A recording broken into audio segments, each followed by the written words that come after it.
지난 주일에 여러분이 기도해 주셔서 해외 한인 장로회 총회 잘 참석하고 돌아오는 길에 LA에 있는 교회에 들러서 토요일 새벽에 또 일본 선교를 위해서 일본인 사역자들 후원을 위해서 부탁하는 설교를 할 수 있는 기회도 가졌습니다. 앞으로 일본 선교를 위해서 또 일본인 사역자 후원을 위해서 더 많이 교류하고 더 많이 힘을 모을 수 있을 것 같습니다. 올여름에도 작년에 이어서 미국에 있는 교회에서 단기팀이 우리 교회를 방문하게 됩니다. 이런 교류가 계속 이어지면서 더 많은 사람들이 일본 선교에 관심을 갖게 되어지고 더 많은 사람들이 기도할 수 있는 기회가 생기기를 바랍니다. 이번 만남을 통해서 저보다 훨씬 오랫동안 목회하셨던 많은 목회의 선배님들을 통해서 목회에 대해서 또 교인들과 교회를 어떻게 섬겨야 하는지에 대해서 더 많이 배울 수 있는 좋은 기회가 되었습니다. 그래서 우리 일본 선교연합에 있는 많은 사역자들도 그렇게 좋은 목사님들 통하여서 좋은 목회자들 통하여서 목회가 무엇인지 배울 수 있는 그런 말미암아서 더욱 좋은 교역자가 되어질 수 있는 그런 기회들이 많이 생겼으면 좋겠다 하는 생각을 하게 되었습니다. 지난 4월에 있었던 부모님 초청 행사, 부모님 초청 예배를 통해서 함께 예배하고 기뻐했던 많은 부모님들과 가족들의 모습을 생각하게 됩니다. 1년 동안 온 교우들이 함께 기도하고 정성을 다해서 준비하고 함께했던 우리 교우들의 기도가 잊혀지지 않습니다. 그러면서도 한편으로 생각나는 것은 부모님 모시고 싶었지만 모시지 못했던, 그래서 마음이 무거웠던 분들, 그분들에 대한 부담감을 여전히 가지고 있습니다. 지난 출장 기간 동안에 어버이날도 지나갔고 어버이 주일도 지나갔고, 그래서 그 기간 동안에 곰곰이 생각하면서 기도하면서 한 가지 결심을 하게 되었습니다. 사실은 그 전까지는 조금 조심스러운 부분이 많이 있었고, 이것이 어떤 행사가 되는 것이 아닌가, 매년마다 우리 교회가 이런 거 하는 것으로 굳어지는 것이 아닌가, 여러 가지 생각을 하면서 조심했었는데 아무래도 이것은 해야 되겠다라는 마음의 확신을 가지고 결정하게 되었습니다. 내년 2019년에 한 번 더 부모님 초청 예배를 같이 드렸으면 좋겠습니다. 제가 하겠다는 것이 아니라, 제가 결정하고 하겠다는 것이 아니라 온 교우들이 함께 기도하면서 다시 한번 준비했으면 좋겠습니다. 사실은 이번에도 제가 준비하는 과정 가운데 제가 한 것은 아무것도 없습니다. 다 자원하고 있었던 스태프들이 헌신하고 수고하고 온 교우들이 함께 마음을 모아서 기도하면서 준비했던 것입니다. 그것이 그 수고가 얼마나 컸는지 모릅니다. 내년에도 마찬가지입니다. 함께 기도하면서 모두가 함께 참여하고 준비했으면 좋겠습니다. 믿지 않으시는 부모님들 1순위입니다.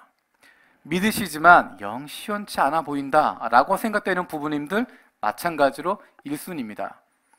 부모님 믿으시지만 내가 일본에 사느라고 부모님 자주 찾아뵙지도 못하고 효도하지도 못하고 제대로 섬기지도 못하고 한 번도 일본에 모셔보지 못했던 부모님들 마찬가지로 1순위로 모셨으면 좋겠습니다. 여러분 가운데 그런 분들 계시다고 한다면 기도하면서 신청해 주시면 좋겠습니다. 그런 분들 꼭 모셨으면 좋겠습니다. 더 나이가 드시기 전에, 더 힘들어지시기 전에, 무릎에 힘이 빠지기 전에 그분들 모셔서 함께 기쁜 시간 갖게 되어지고 같이 예배할 수 있는, 함께 할 수 있는 복된 시간 되었으면 좋겠습니다. 그런데 여기에 경제적인 부담이 따릅니다. 한 분을 모신다고 해도 한국에서 오신다고 하면 2, 3만 원 정도 비용이 들어가고 1박 2일에도 비용이 들어가고 또 와 계시는 동안에 이런저런 일로 모시고 다니느라고 돈이 많이 들어갑니다. 경제적인 부담이 큽니다. 그래서 작년에도 이야기했던 것처럼 1년 동안 열심히 모아서 준비하자라고 이야기했습니다. 우리도 마찬가지입니다. 1년 동안 열심히 준비해서 모았으면 좋겠습니다. 그래서 꼭 모시고 싶은데 경제적인 부담 때문에 모실 수 없다? 그런 일은 없었으면 좋겠습니다. 만약에 문제가 있다면, 어렵다고 한다면 함께 기도하면서 그 방법을 찾았으면 좋겠고, 내가 감당하지 못하더라도 우리의 형제 자매들이 함께 기도하면서 서로 도울 수 있는 그런 길들을 찾았으면 좋겠습니다. 혹시 이번에 마음은 있었는데 경제적인 부담 때문에 또 부모님의 마음이 움직이지 않을까 걱정 때문에 못하셨던 분 계시다면 내년이 마지막 기회일 수 있습니다. 한 번 더 기회를 드립니다. 경제적인 부담 하나님께 맡기고 기도하면서 풀어가는 것이고, 내가 최선을 다하고 있으면 하나님이 그 다음은 해결해 주실 것으로 믿습니다. 경제적인 부담 때문에 모실 수 없다? 그런 일은 없습니다. 우리 형제자매들이 함께 힘을 합해서 도와서 만들어 갈 것입니다. 원하시는 분들 기도하시면서 우리 원두호 전도사님에게 문의해 주시고 신청해 주시면 좋겠습니다. 자원봉사로 섬기실 분들, 내년까지 1년 동안 기도하면서 구체적으로 섬기실 분들도 신청해 주시면 좋겠습니다. 이제 나머지 구체적인 준비와 진행되어지는 것들은 올해 섬겼던 분들이 마지막으로 잘 정리해서 준비해 주시고 추진해 주시면 감사하겠습니다. 우리가 5월 가족의 달, 가정의 달을 원패밀리 월십으로 시작했습니다. 그리고 지금 말씀드렸던 것처럼 내년에 한 번 더 사랑하는 부모님을 초청하는 그런 예배를 가지자라고 이야기했고, 가정의 달을 마무리 짓는 한 가지가 더 있습니다. 5월 30일 수요일부터 수, 목, 금 3일 동안 특별한 시간을 갖게 되어집니다. 여러분 올라오시면서 포스터 보셨는지 모르겠습니다. 뭐라고 써 있는지 기억나시나요? 사랑학 세미나. 사랑은 무슨, 내 나이에 사랑은 다 지나갔다 생각하십니까? 나는 아직 사랑할 사람이 없어서 안 되겠다 생각하십니까? 사실은 이 제목 때문에 고민을 많이 했습니다. 부부 세미나라고 할까? 가정 세미나라고 할까? 부부 세미나라고 이야기하면 혼자인 분들이 힘들 것 같고, 가정 세미나 그러면 나랑 거리가 멀 것 같고, 그래서 고민하면서 기도하면서 만들어낸 것이 사랑학 세미나입니다. 모두가 다 포함된다고 생각했는데 오히려 거꾸로 된 것 같아요. 결혼하신 분들은 사랑은 무슨, 아직 결혼하지 못한 사람은 언제 사랑하겠어? 사랑학 세미나 모두가 다 참여하는 것입니다. 가정이 얼마나 소중한 것인지, 가정을 만드신 분들은 그 가정을 어떻게 하나님 보시기에 좋은 가정으로, 아름다운 가정으로 만들지, 이제 가정을 만들어야 할 분들은 기도하면서 하나님이 원하시는 가정 어떻게 만들어갈지 고민하는 것입니다. 하나님이 기뻐하시는 가정의 모습, 그리고 사랑이 무엇인지 배우는 것입니다. 내 마음에 진심이 있다고 그것 그대로 전달되지 않고 사랑은 어떻게 전달할지 배우는 것입니다. 사랑을 배워야 사랑할 수 있습니다. 그래서 이름이 사랑학 세미나라고 되어 있습니다. 5월의 마지막입니다. 5월 30일부터 6월 1일까지 수요일, 목요일, 금요일. 수요일, 목요일은 오후 8시, 금요일은 오후 9시에 시작합니다. 여러분 미리 일정 비워두시고 그때 다른 약속 잡지 마시고 3층에 오셔서 함께 사랑학 세미나, 어떻게 사랑할 것인지, 어떻게 가정을 꾸려나갈 것인지, 섬길 것인지 구체적으로 배울 수 있는, 훈련되어질 수 있는 시간들 되어졌으면 좋겠습니다. 가정이 올바르게 세워져야 교회가 제대로 세워질 수 있습니다. 가정 같은 교회라고 이야기하는데 성경적으로 올바르게 사랑 위에 세워진 가정이 아니라면 교회에서도 건강하지 못할 수 있습니다. 먼저 건강한 가족이 만들어지는 것, 가정을 성경적으로 그리고 건강하게 행복하게 만드는 것이 가장 중요한 것입니다. 여러분 기도하시면서 많이 참여해 주시면 좋겠습니다. 자, 오늘의 본문 말씀으로 들어가도록 하겠습니다. 아직도 요한복음 6장을 읽고 있습니다. 더 놀라운 것은 아직 끝나지도 않았습니다. 다음 주까지입니다. 제가 날짜를 살펴보니까 3월 25일에 6장 1절을 시작을 했습니다. 장장 2달 동안, 2달에 걸쳐서 이 말씀을 같이 나누고 있습니다.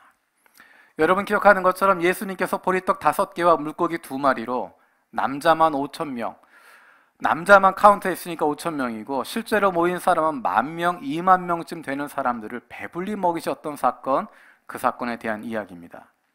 이 사건은 얼마나 중요한지 사복음서에 모두 기록되어 있습니다. 마태, 마가, 누가, 요한 사복음서에 모두 기록되어져 있는 사건인데 특이한 점은 마태, 마가, 누가에서는 그냥 먹고 배불렀다로 끝납니다.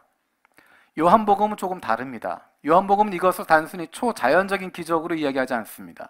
많은 사람이 배부르게 먹었다로 끝나는 것이 아니라 먹고 남은 것을 거두었다, 그것으로 끝나는 것이 아니라 그 다음에 이야기가 이어집니다. 그래서 요한복음은 이것을 기적이라고 이야기하지 않고 표적이라고 이야기합니다. 표적이라고 하는 것은 예수가 하나님의 아들이라고 하는 것, 예수가 그리스도라고 하는 것, 그것을 나타내기 위한 것이 바로 표적입니다. 보리떡 5개와 물고기 2마리로 그 많은 사람들을 배불리 먹인 것과 예수가 하나님의 아들이라고 하는 것, 예수가 그리스도라고 하는 것, 이것이 어떤 관계가 있는지 그것을 요한복음은 우리에게 보여주고 있습니다. 예수님이 그것에 대한 구체적인 설명을 우리에게 해주고 계십니다. 그런데 문제는 이 이야기가 쉽지 않다는 것입니다. 예수님이 설명하신 이 내용의 결론이 오늘 읽었던 부분입니다. 여러분 머릿속에 들어오세요? 안 들어오시죠? 정상입니다. 잘 이해가 되지 않습니다. 어렵습니다. 예수님의 제자들에게도 이것은 어려운 이야기였습니다. 오늘 이 이야기의 결론이 지어지게 되어지고 다음 주에는 그것에 대한 사람들의 반응이 나타나게 됩니다. 예수님이 이 오병이어의 기적과 예수님이 그리스도라고 하는 것, 예수가 그리스도라고 하는 것 연결해서 설명하고 있는데 굉장히 어렵습니다. 이해가 잘 가지 않고 쉽게 받아들이기가 어렵습니다. 쉽게 받아들이지 못한다라고 하는 것, 듣지 못한다는 것이 아니라 말은 다 들리는데 무슨 이야기인지는 알겠는데 믿어지지가 않는 것이고 받아들여지지가 않는 것이고 그것에 순종할 수가 없다는 것입니다. 듣기는 듣는데 내 마음에 와닿지 않게 되어지고 내가 결단할 수 없다는 것입니다. 사람들의 마음이 어려워졌습니다. 굉장히 고민하기 시작합니다. 무슨 소리인지를 모르겠다. 여러분 이 표정 그대로입니다. 사람도 그렇게 생각했던 것 같습니다. 무슨 소리인지 모르겠다. 어떻게 할지 모르겠다. 그래서 다음 주에 가면 많은 사람들이 예수님을 떠나게 됩니다. 예수님의 제자 가운데서도 이 말씀은 어렵다라고 생각합니다. 어려운 것 괜찮습니다. 이해가 잘 안 가는 것 괜찮습니다. 어려운 겁니다. 쉽지 않은 겁니다. 그렇기 때문에 편안한 마음으로 오늘의 말씀을 대할 수 있으면 좋겠습니다. 우리가 기억하고 있는 것, 예수님께서 유대인들에게 출애굽 이후 광야에서 하나님이 이스라엘 백성들을 만나러 먹이셨던 사건, 그것과 예수님이 오병이어로 사람들을 먹이신 사건, 그것을 연결해서 설명하고 있다고 하는 것, 광야에서 하나님이 이스라엘 백성을 먹이신 사건, 그 모습과 예수님 자신을 비교해서 이야기를 하고 있습니다. 종되었던 땅, 노예였던 땅, 고통과 신음으로 가득 차 있었던 그곳에서 건져주셔서 이제 약속의 땅, 가나안을 향해서 이집트에서 구출해내신, 이집트에서 이스라엘 민족을 건져내신 그 하나님, 그 하나님께서 출애굽한 이스라엘 백성들을 광야에서 만나를 통해 먹이시고 계십니다. 사람들의 능력으로 되어진 것이 아니라 하늘에서 내려온 만나를 통해서 40년 동안 이스라엘 백성들이 그들의 먹는 문제를 해결하게 되어집니다. 만나라고 하는 것은 그들의 먹는 것을 대표할 뿐이지 그곳에서 먹는 것, 마시는 것, 입는 것, 모든 생활하는 것들을 그들의 능력으로 하는 것이 아니라 하나님께서 책임져 주시고 하나님께서 한 가지 한 가지 채워 주셨던 것입니다. 그 의미가 어떤 것일까? 신명기 말씀에는 출애굽했던 이스라엘 민족들이 광야에서 만나를 먹었던 사건이 어떤 의미인지를 잘 설명하고 있습니다. 광야 40년 생활을 지나면서 그 가운데 중심에 있었던 모세는 하나님께서 왜 이스라엘 백성들에게 만나를 주셨는지, 하나님이 왜 광야에서 그들 가운데 함께 하셨는지 그 이유에 대해서, 이제 곧 약속의 땅으로 들어가게 되어질, 이제 곧 가나안 땅에 들어가게 되어질 출애굽 2세대들에게 가르치고 있습니다. 하나님이 그들에게 만나를 먹이시면서 광야에서 그들을 인도하시면서 원하시는 것이 무엇이었을까? 어떤 것을 깨닫기를 원하셨던 것일까? 결론부터 이야기하면 하나님이 중요하다고 하는 것, 하나님을 신뢰하는 것, 그것이 중요하다고 하는 것을 보여주고 있습니다. 눈에 보이는 것이 아니라 그것을 주시는 하나님, 그분을 경험하라는 것입니다. 성막은 이스라엘 백성들 가운데 하나님이 임재하신다고 하는 것을 보여주는 상징이었습니다. 성막의 그 중심에 있었고 성막은 언제나 이스라엘 백성과 함께 했습니다. 함께 하시는 하나님, 임재하시는 하나님, 그들과 동행하시는 하나님, 그분께서 이스라엘 백성들을 먹이시고 그들을 인도하고 있다는 것을 보여주는 것입니다. 신명기 8장 3절에 만나를 먹이신 이유를 분명하게 이야기하고 있습니다. 우리 신명기 8장 3절 말씀 우리 같이 읽도록 하겠습니다. 신명기 8장 3절입니다. 같이 읽겠습니다. 시작.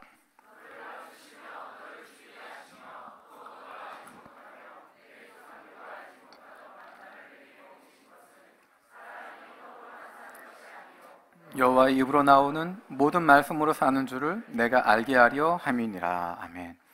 이러한 과정들을 통해서 깨닫게 하는 것, 참된 복이 무엇인지를 깨닫게 한다는 것입니다. 사실 사람들은 어쨌든 무엇인가를 통해서 어떤 방법을 통해서든 어떤 원리를 통해서든 먹는 문제를 해결할 수 있습니다.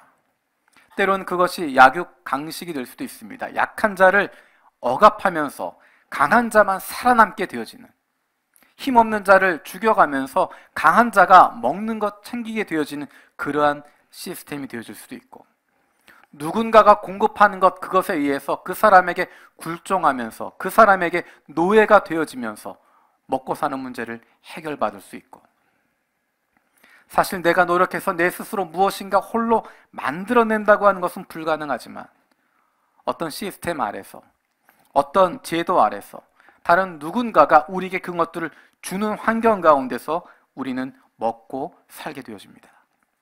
그래서 무엇을 먹느냐, 무엇을 마시느냐, 그것보다 중요한 것은 그것이 어디로부터 왔느냐 하는 것입니다. 누가 그 먹는 것을 주고 있느냐, 누가 그 입을 것을 챙겨주고 있느냐, 그 시스템이 어디로부터 왔느냐라는 것입니다. 어디로부터 그 해결책들을 얻게 되느냐라는 것입니다. 사람들은 그 대상을 따르게 되어져 있습니다. 그것에 순종하게 되어 있고, 그 원리에 따라가게 되어져 있고, 그 시스템에 충성하게 되어 있습니다. 그것이 종교가 될 수도 있고, 그것이 이념이 될 수도 있습니다. 하나님은 이스라엘 백성들에게 너희가 무엇을 먹느냐, 무엇을 마시느냐, 무엇을 입느냐, 그것이 중요하지 않다라고 선포하시는 것입니다. 그것이 중요한 것이 아니라 그것을 공급해 주시는 분이 누구냐라고 하는 것, 책임져 주시는 분, 공급자 되시는 여호와 일의 하나님을 만나는 것이 중요하다고 이스라엘 백성들에게 가르치고 계십니다. 그분은 공급자이실 뿐만 아니라 그분은 이스라엘을 자녀 삼으시는, 이스라엘을 사랑하는 자녀로 부르고 계시는 아버지라는 것입니다. 그분을 신뢰하는 것, 그분과 함께하는 것, 그것이 인생의 가장 중요한 것이라고 가르치고 있습니다. 그래서 그 사랑을 가지고 살아간다는 것입니다. 그 사랑이 없으면 죽는다라는 것을 이야기하는 것입니다. 우리가 육신에 먹고 마시는 것 없어서 죽는 것이 아니라 우리를 향하신, 그들을 향하신 하나님의 사랑이 없으면 죽을 수밖에 없다고 하는 것, 우리에게 알려주시는 것입니다. 하나님의 사랑이 이스라엘 그들의 힘이었고 그들의 생명이라고 하는 것을 보여주고 계시는 것입니다. 그러면 하늘에서 오신 살아있는 떡이신 예수 그리스도, 그분의 살과 피를 먹지 않으면 생명이 없다고 말씀하시는 예수님을 통해서 우리는 무엇을 발견하게 되나? 마찬가지로 하나님의 사랑을 발견하는 것입니다. 우리를 향하신 하나님의 사랑을 발견하게 되는 것입니다. 모든 것을 내어주시는 하나님의 사랑. 우리가 잘 알고 있는 요한복음 3장 16절의 말씀처럼 하나님이 세상을 이처럼 사랑하사 자신의 모든 것 내어주신, 독생자를 내어주신 그 하나님의 사랑. 하나님의 사랑 없이는 살 수 없다는 것을 우리에게 말씀하고 계십니다. 우리에게 그 놀라운 사랑을 주시는 분이 바로 하나님이십니다. 그 사랑을 보여주시는 것이 바로 예수 그리스도의 십자가 사건입니다. 그리고 그 사랑을 깨닫게 해주시는 분, 전달해 주시는 분, 그분이 바로 성령이십니다. 삼위일체 하나님께서 우리에게 주시는 것, 우리에게 알려주시는 것, 그것이 바로 하나님의 놀라운 사랑입니다. 우리의 생명을 가능케 하고 우리로 살아 숨 쉴 수 있도록 하고 세상을 이기며 살아갈 수 있도록 하는 하나님의 사랑을 우리에게 주고 있는 것입니다. 성령 강림이라고 하는 것, 성령 충만이라고 하는 것, 그것은 바로 하나님의 사랑을 경험하는 것이고 그것을 누리며 살아가게 되는 것입니다. 우리 53절에서 58절 말씀 같이 읽도록 하겠습니다. 53절에서 58절입니다. 같이 읽겠습니다. 시작. 예수께서 이르시되 내가 진실로 진실로 너희에게 이르노니 인자의 살을 먹지 아니하고 인자의 피를 마시지 아니하면 너희 속에 생명이 없느니라. 내 살을 먹고 내 피를 마시는 자는 영생을 가졌고 마지막 날에 내가 그를 다시 살리리니 내 살은 참된 양식이요 내 피는 참된 음료로다. 내 살을 먹고 내 피를 마시는 자는 내 안에 거하고 나도 그의 안에 거하나니 살아계신 아버지께서 나를 보내심에 내가 아버지로 말미암아 사는 것 같이 나를 먹는 그 사람도 나로 말미암아 살리라. 이것은 하늘에서 내려온 떡이니 조상들이 먹고도 죽은 그것과 같지 아니하여 이 떡을 먹는 자는 영원히 살리라. 아멘. 인자의 살을 먹지 않고는, 그 피를 마시지 않고는 생명이 없다라고 이야기하는 것, 그것은 바로 예수님의 십자가를 이야기하는 것입니다. 예수 그리스도의 십자가 없이는 구원을 받을 수 없다는 것입니다. 누구의 능력도 누구의 노력도 도저히 얻을 수 없고 도저히 도달할 수 없는 것입니다. 예수 그리스도의 찢기신 몸과 마지막 한 방울까지 흘리신 그 피가 아니면 우리는 구원받을 수 없고 생명을 얻을 수 없습니다. 우리를 향해서 오셨던 예수 그리스도의 그 사랑 외에 다른 무엇이 우리를 구원할 수 있겠습니까? 그 다른 무엇이 우리에게 생명을 줄 수 있겠습니까? 오늘 우리가 성찬식을 함께 하게 됩니다. 성찬식을 통해서 우리는 우리를 위해서 찢기신 예수 그리스도의 몸을 기억하는 것이고, 우리를 위해서 마지막 한 방울까지 흘리신 예수 그리스도의 그 피를 기억하게 되는 것입니다. 우리가 먹고 마시는 것은 생명을 먹고 마시는 것입니다. 우리 안에 그 생명을 담게 되는 것입니다. 우리 안에 예수 그리스도가 거하고 예수 그리스도가 우리 안에 거하게 되어지는, 내가 예수 그리스도 안에 거하게 되어지는 놀라운 일이 일어나게 되어지는 것입니다. 우리의 육신이 예수 그리스도의 손과 발이 되기를 원합니다. 우리의 혈관 가운데 예수 그리스도의 생명이 흐르게 되어지고 예수 그리스도의 심장을 품을 수 있는 하나님의 사람들 되어지길 원합니다. 그러면 하나님이 원하시는 것이 무엇일까? 하나님이 그 백성, 이스라엘 백성들 만나로 먹이시고 40년 동안이나 그들을 먹이시고 인도하셔서 그들에게 원하신 것이 무엇이었을까? 하나님이 출애굽했던 이스라엘 백성들에게 원하셨던 것은 그들이 가나안 땅에 들어가서 자유인으로 행복하게 살아가는 것이었습니다. 가나안에 들어가서 하나님이 인도하신 그곳에 들어가서, 하나님이 가라고 하신 그곳에 들어가서 하나님의 사랑받는 백성으로, 하나님을 사랑하는 백성으로 행복하게 기쁨과 즐거움으로 살아가는 것입니다. 그래서 세상 다른 나라들과 다른 사람들과 구별된 모습으로, 다른 모습으로, 거룩한 모습으로 살아가라고 말씀하시는 것입니다. 세상과 다른 모습으로, 세상과 구별된 모습으로, 세상과 다른 거룩한 모습으로 살아가는 그들을 통하여서, 그 기쁨과 즐거움으로 살아가고 있는 그 이스라엘 백성의 모습을 통하여서 아직도 어둠 가운데 거하고 있는 사람들이, 아직도 죄의 종로로 타고 있고 노예로 지내고 있는 사람들이 하나님 앞으로 나아올 수 있도록, 그래서 하나님의 자녀가 되어서 그로 말미암은 기쁨과 즐거움 누릴 수 있도록 만드시는 것이었습니다. 예수 그리스도의 십자가로 말미암아 구원받게 되어진 우리들, 예수 그리스도의 살과 피를 통하여 생명을 얻게 되어진 우리들에게 하나님이 원하시는 것이 무엇일까? 마찬가지입니다. 하나님이 가라고 하신 그곳에서, 하나님이 보내신 그곳에서 하나님의 자녀로서의 기쁨과 즐거움을 누리며 살라는 것입니다. 행복하게 살라는 것입니다. 감사함으로 살아가라는 것입니다. 세상 속에 살아가고 있지만 세상과는 다른 행복의 기준을 가지고 살아가는 것입니다. 세상 속에 살면서 하나님의 절대적인 사랑을 받으면서 그 넘치는 엄청난 사랑의 존재로 살아가라는 것입니다. 그래서 내가 받은 그 사랑, 다른 이들에게도 나누어 주면서 살라는 것입니다. 세상과 다른 삶을 살아가는 것입니다. 세상과 구별된 삶을 살아가는 것입니다. 세상 속에서 거룩한 삶을 살아가는 것입니다. 종교적인 모습이 아니라, 종교적인 거룩함 이야기하는 것이 아니라 일상의 삶에서의 구별되어짐을, 일상의 삶에서의 예수 그리스도를 의지하며 살아가는, 그분으로 말미암은 기쁨과 즐거움을 누리는 삶을 살아가라는 것입니다. 이 세상은 무엇을 마실까, 무엇을 입을까, 무엇을 타고 다닐까, 거기에 집중하고 살아가고 있는데, 나는 그런 것 없어도 나는 만족한다고, 나는 행복하다고, 우리 주님이 나를 사랑하시는 그것 하나만으로도 충분하다고 고백하고 살아갈 수 있는 것입니다.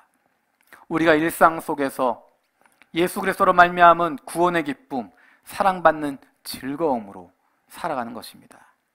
내 손에 잡히는 것 없어도, 내게 건강 있지 않아도, 그럼에도 불구하고 예수 그리스도로 말미암은 그 생명 때문에 기뻐하고 즐거워할 수 있는 것, 그것이 바로 예수 그리스도의 십자가로 말미암은 구원의 생명 얻은 사람들에게 하나님이 원하시는 것입니다. 그런 사람들이 어떤 삶을 살게 되어지는가? 사도 바울은 우리가 잘 아는 이런 고백을 하고 있습니다. 빌립보서 4장 13절에 우리가 잘 아는 고백을 하고 있습니다. 내게 능력 주시는 자 안에서 내가 모든 것을 할 수 있느니라. 그런데 이 말씀은 그 앞에 나와 있는 4장 12절의 말씀을 읽어야 올바르게 그 뜻을 해석할 수 있습니다. 우리 빌립보서 4장 12절 말씀 함께 읽겠습니다. 시작.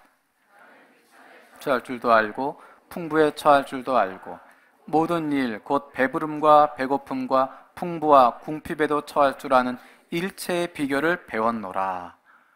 이것 위에 내게 능력 주시는 자 안에서 내가 모든 것을 할 수 있느니라. 내가 강하고 건강하고 성공하고 성취하고 다른 사람보다 잘 나가게 되어져 기쁜 것이 아니라 하나님과 함께 하시는 복을 깨닫게 되어지는 것입니다. 눈에 보이는 것에 연연하지 않는다는 것입니다. 있는 그대로에 감사할 수 있다는 것입니다. 부하면 부한 대로 감사하고, 빈궁하면 빈궁한 대로 감사하고, 배부르면 배부른 대로 즐겁고, 배고파도 그것에 연연하지 않고 기쁠 수 있고, 풍부해도 궁핍해도 아무 것에도 흔들리지 않을 수 있는, 그것은 눈에 보이지 않는 하나님 그분에게 집중하고 있기 때문입니다. 있는 그대로 감사할 줄 알게 되어지는, 감사함으로 모든 것을 받아 누릴 수 있는 삶을 살게 되어지는 것입니다. 삶을 즐기게 되는 것입니다. 어떤 상황에서든 기쁨과 즐거움을 잃어버리지 않는 것입니다. 모든 것이 풍요로워서가 아닙니다. 건강해서가 아닙니다. 자녀들이 잘 되기 때문이 아닙니다. 내가 기도하는 모든 것이 다 이루어지기 때문이 아닙니다. 그것과 관계없이 내가 어떤 상황에 처해 있든지, 나의 앞날이 어떠하든지 그것과 관계없이 나와 동행하시는 하나님, 그분으로 말미암아서, 그분이 나와 함께 하시기 때문에, 그분이 나의 아버지가 되시기 때문에 그분 한 분만으로도 충분하다고 하는 것 깨닫게 되어지는 것입니다. 그 하나님이 저와 여러분들을 사랑하고 계십니다. 어떻게 하면 사도 바울이 고백했던 것 같은 이런 삶을 살아갈 수 있을까? 어떻게 하면 날마다 기쁨과 즐거움을 누릴 수 있는, 우리의 상황에 연연하지 않고 내가 가지고 있는 것 붙잡히지 않고 그것을 뛰어넘어서 기쁨과 감사함으로 살아갈 수 있을까? 성령 충만할 때 그것이 가능해집니다. 다른 것이 성령 충만을 보여주지 않습니다. 방언하는 것, 치유하는 능력이 있는 것, 환상을 보는 것, 그런 것이 중요한 것이 아니라 삶 속에서 예수 그리스도로 말미암은 기쁨과 즐거움을 누릴 수 있다면 그것이 성령 충만한 것이고, 그렇지 않다면 아무리 종교적인 신비와 능력을 보여준다고 하더라도 그것은 단순한 종교적인 신비일 뿐입니다. 종교적인 능력일 뿐이지 그것을 성령 충만이라고 말할 수 없습니다. 오늘 성령 강림 주일입니다. 그리고 성찬식이 있는 주일입니다. 성령 강림은 예수님의 약속이 성취되어진 것입니다. 우리가 그리스도인답게 살아가게 되는 힘, 그것이 바로 여기에서 나오게 됩니다. 우리와 동행하신 하나님, 그분을 경험할 수 있는 것, 성령이 우리 가운데 역사하시기 때문입니다.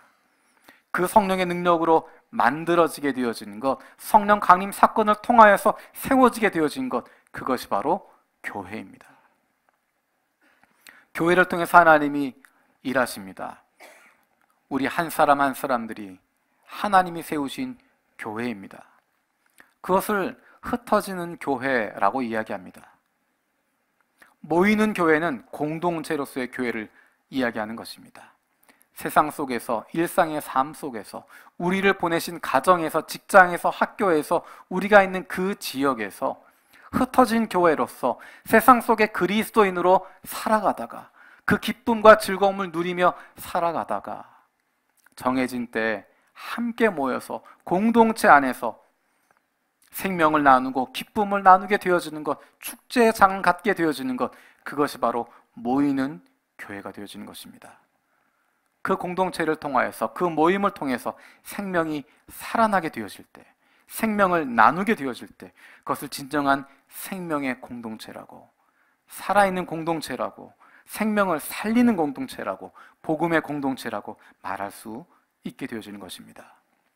우리가 그런 공동체가 되어지길 바랍니다. 성령 강림절을 통해서 교회를 세우고 계십니다. 구원받은 사람들의 공동체가 바로 교회입니다. 그래서 교회는 예수 그리스도가 빠지고 나면, 예수 그리스도의 십자가 은혜가 빠지고 나면 아무것도 남지 않는 것입니다. 교회 안에 예수 그리스도의 십자가의 보혈이 빠지고 나면, 복음이 빠지고 나면, 그리스도가 빠지고 나면 아무것도 남지 않는 것이 교회의 모습입니다. 하지만 교회가 조직화되면서, 교회가 제도화가 되어질수록 어쩌면 우리 안에 예수 그리스도의 은혜를 잃어버리게 되고 잊어버리게 되는 위험들이 많아집니다. 그래서 교회가 커질수록, 교회가 조직화되고 제도화 되어질수록 그 안에 작은 복음의 공동체들이 필요한 것입니다.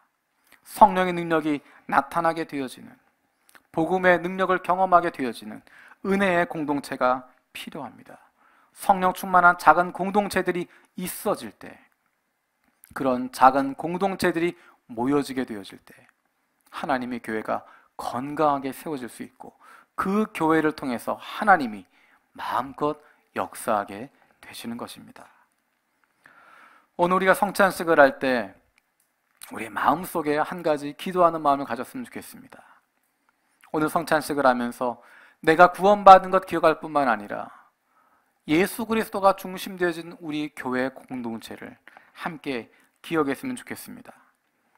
우리 교회 중심은 무엇인가? 우리 교회 안에 예수 그리스도의 십자가가 중심이 되고 있는가? 예수 그리스도의 십자가를 통한 우리를 향하신 하나님의 사랑, 그것이 중심되어져 있고 그것에 붙잡혀져 있는 공동체인가? 아니면 우리도 모르는 사이에 자꾸만 다른 것 그 안에 섞어가면서 자꾸만 다른 것 그 안에 더하고 있지는 않은지, 그리고 십자가의 은혜가 넘치는 공동체가 과연 어떠한 모습일까? 그것을 위해서 내가 어떻게 해야 할 것인가?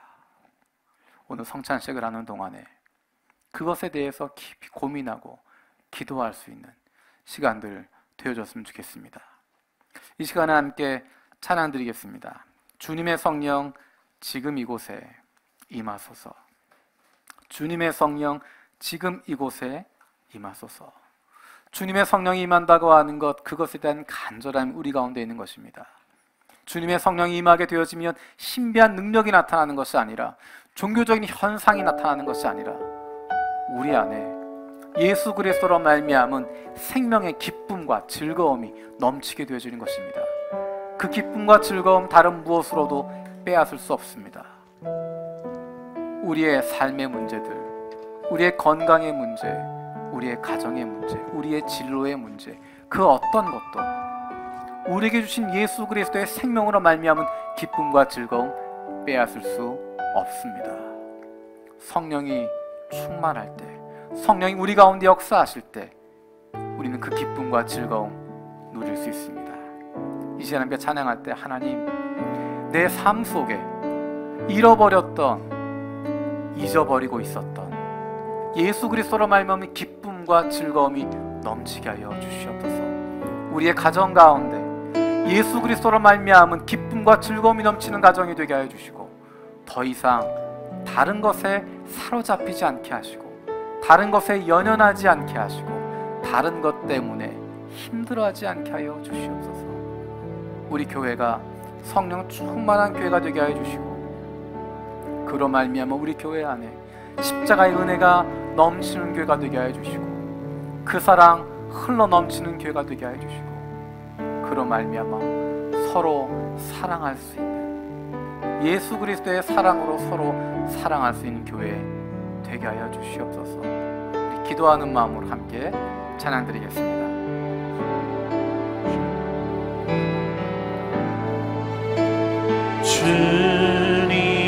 주님의 성령 지금 이곳에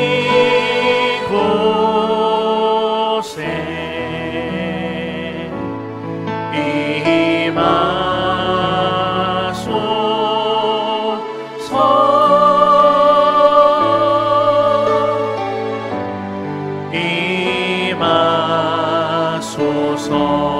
주님의 성령 지금 이곳에, 주님의 성령 지금 이곳에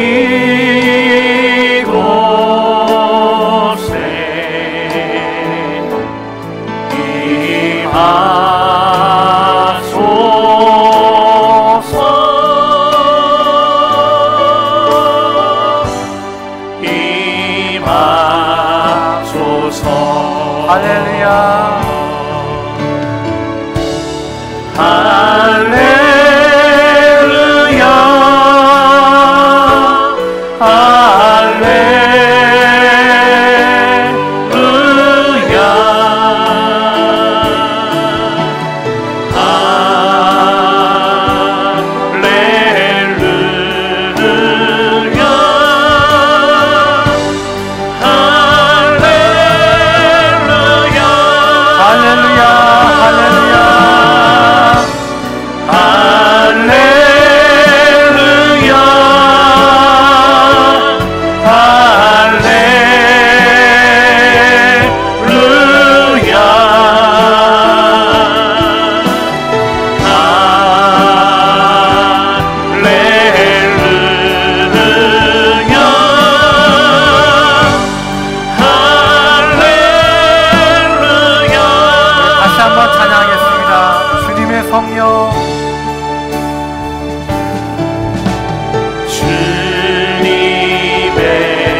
살아계신 아버지 하나님,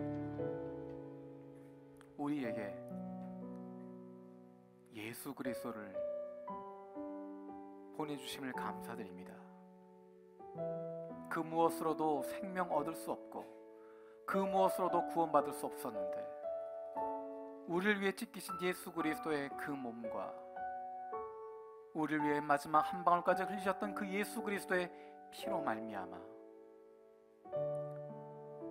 독생자 예수를 내어주시기까지 끝까지 우리를 사랑하셨던 그 하나님의 사랑으로 말미암아 우리가 생명을 얻게 하시고 구원받게 하심을 감사드립니다.